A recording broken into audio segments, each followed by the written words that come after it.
What's up YouTube, Capital G here talking Dark Illusion in this video, and we are wrapping up the Tramid archetype. It looks like Konami has pretty much revealed the last little bit of Tramid information that we're going to get as far as, what's coming out in the Dark Illusion anyways. Who knows what, they're going to get an Invasion of Venom and further sets down the road, but I think that this is all that they're going to get for now, and I think that they put this out there for us, the players, to discuss and, fawn over and essentially to talk about and analyze, etc. etc. And then we have another new card called Giant Sentry of Stone that's coming out in the movie pack. I discussed the movie pack yesterday, and long and behold, it is more Earth Rock support. There seems to be a ton of Earth Rock support coming out in these two sets, not just Tramid stuff, but then there's also like Block Dragon, and then you've got this card. So I mean, maybe you can throw it all together in one big deck or something like that, or maybe they'll just be like a resurgence of Earth and Rock type monsters. So let's look at Giant Sentry of Stone, then we'll talk about the last Tramid stuff, because honestly these two kind of tie in, as this card is kind of indirect support for Tramids, and you might even want to run this card in Tramids. I'm thinking probably like a one of, maybe even more. So this is Giant Sentry of Stone.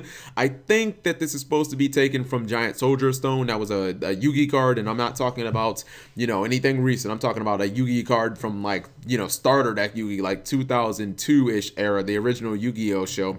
So this guy has 1300 attack. It is 1200 defense, level 3 Earth Rock. I believe that every single one of the things that I just said was taken directly from Giant Soldier of Stone. I had one. I know the 2000 defense level 3 Earth Rock is. I don't know about the attack. I feel like Giant Soldier of Stone had that attack because I never remember myself putting it in attack mode, but I'm pretty sure that everything is taken exactly from the original card.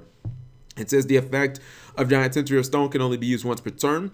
If this card is in your graveyard and the only monsters you control are rock type monsters, you can special summon this card from the graveyard. Okay, so this is kind of like a better version of like the Immortal Bushi. Essentially what this boils down to is if you're playing like a deck that is primarily, rock based, then just play this card, because essentially it's just like free fodder, especially for like Exceed summons and like stuff like that. Now we already know Tramids have one level 3, so there is some synergy there as far as like making extra deck plays, but the entire Tramid archetype is rock and it's earth, so you could easily splash this in as just a card that just you set on the field 2000, but it's not that bad, especially if they gave like some type of Icarus attack, then it would be absolutely nuts. Now obviously they had to make this card once per turn, otherwise what would stop you from just summoning it over and over and over again.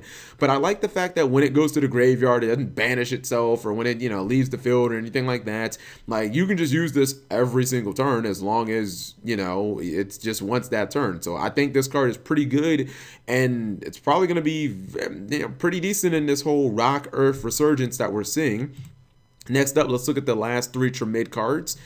This is Tramid Dancer, and again, we talked about Tramid Hunter yesterday. This is the level 3 Earth monster that I was talking about, and now that we have Tramid Dancer, that's another Earth level 3 rock monster. Let me just, before I go into those, this might mean that things like Giant Soldier of Steel, and this card's pretty decent, even better, Gorgonic Guardian is a fantastic card, and it requires 2 level 3 Earth Rock monsters. I really haven't seen people summon this outside of Chronomaly, but this would be a very good opportunity to, definitely bust this card out. As, I mean, this motherfucker, it's essentially like a Phoenix Chain, and it makes the monster attack go to 0 at the same time. Like, it's a really, really good card. It's just nobody could ever summon it because nobody plays rock monsters. All right, let's go back to the Tramids. This is Tramid Dancer, level 3 Earth Rock, because they're all Earth Rock. 600 attack, 1900 defense. Effect says once per turn, you can target one Tramid card in your graveyard, shuffle it back into the deck, and if you do, rock type monsters you control currently gain 500 attack and defense. Obviously it'd be much better if the attack and defense was swapped on this. I'm thinking if you can find a way to get her in attack mode, in defense mode, that's pretty nice. If not, you could obviously summon her off of Tramid Hunter and go straight into, like Gorgonic Guardian or something like that. Also, Soul of the Silver Mountain is another pretty decent one. Effect number 2, Once per turn during your opponent's turn, you can target one Tramid field spell you control, send it to the graveyard, and if you do, activate one Tramid field spell with a different name from your deck. This is a quick effect. So this was pretty much the same thing that is built into Tramid Hunter. So they both had this effect that lets you activate a field spell straight from your deck. There are a couple of other cards apparently that let you do that. But it's a pretty unique effect. I can definitely see that being used because Sphinx just gains more attack and more attack and more attack based on the number of field spells in your graveyard with different names. So this one is okay. This one's okay. I don't think it's as good as Hunter, which just lets you get, you know, like more summons and whatnot.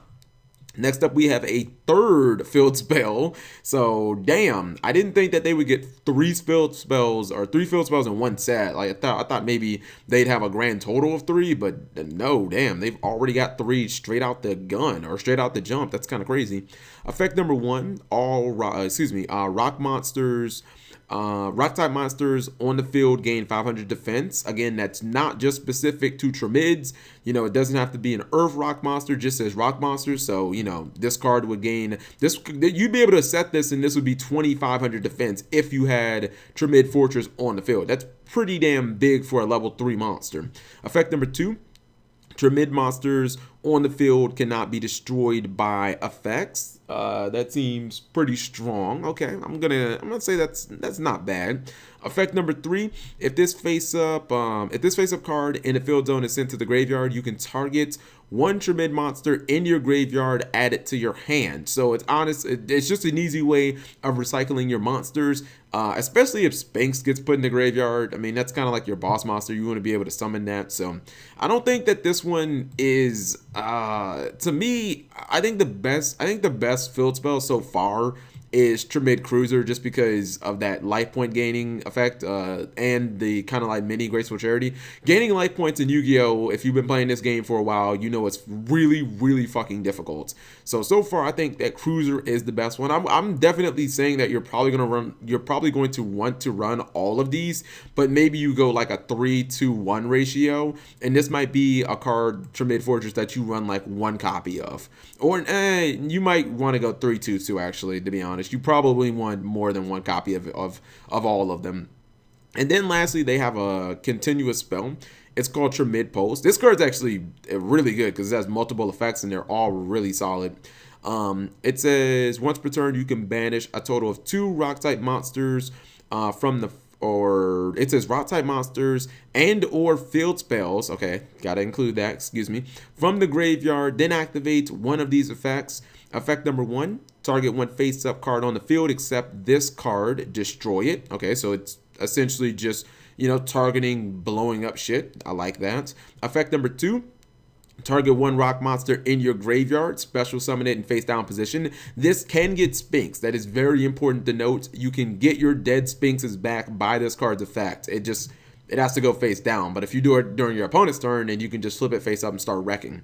Effect number three: target up to 3 field spells in your graveyard, shuffle them into the deck, and then draw 1 card. This is like a mini Pot of Avarice, essentially. There are other archetypes like Volcanics that have things like this, but okay. So I think that this is solid. Now, I wonder if there's going to be a way of getting your banished cards back into the graveyard, or could this just be another deck like Zombies or Infernoids where they're running these cards that banish, like Black Dragon, like the Tramid Pulse, and then they just throw in like a Burial from a Different Dimension to get all of their banished cards back? Because to me, this card seems solid because it has 3 different effects, and it doesn't necessarily just have to banish monsters. It can banish field spells as well, and considering all of these monsters have ways of just like loading up your graveyard with like constant field spells, that seems pretty good. In fact, now that I'm thinking about it, you might even, considering that this banishes field spells as well, you might even want to run a 3-3-3 ratio. Maybe that seems like too many field spells, but